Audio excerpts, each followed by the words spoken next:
I think she was 9. She was left abandoned in the house with the other 3, and her head started hurting. It started feeling funny, so she went to go light a candle to make there be a better smell. Well, you know what had happened?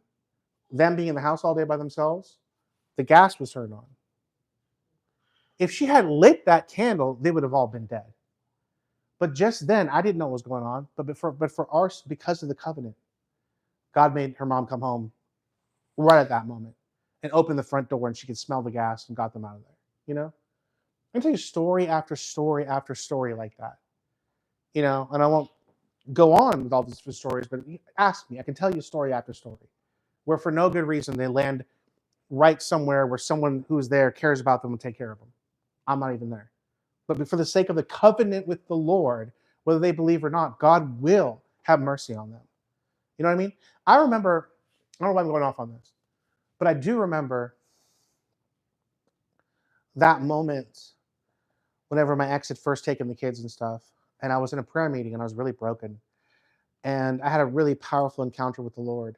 Um, and he showed, like, think of this what you will, but it's the only time I've ever had a legitimate out-of-body experience. I was standing there and I was praying and I was just saying to the Lord, I said, Lord, I don't know if I'll ever see them again. I don't know where they are. I don't know what's going to happen, but whatever happens, please just keep them with you and don't let them turn against you because of what she's doing, you know? And I had an out-of-body experience. I was immediately in outer space. I understand how this sounds. I am standing there and I'm telling you, all of a sudden, I'm in the middle of like outer space, far out of space. And the reason the Lord did that was to blow my mind with the glory of creation. Like, you know what I'm saying? This was my whole world, and he was taking me to show me an open-eyed vision of how massive the universe is. And I felt really small. My whole world felt really small right then. And the Lord showed me in the vision, or whatever was happening, the 3 of them, like their souls, like a white light, you know, just I knew it represented their souls.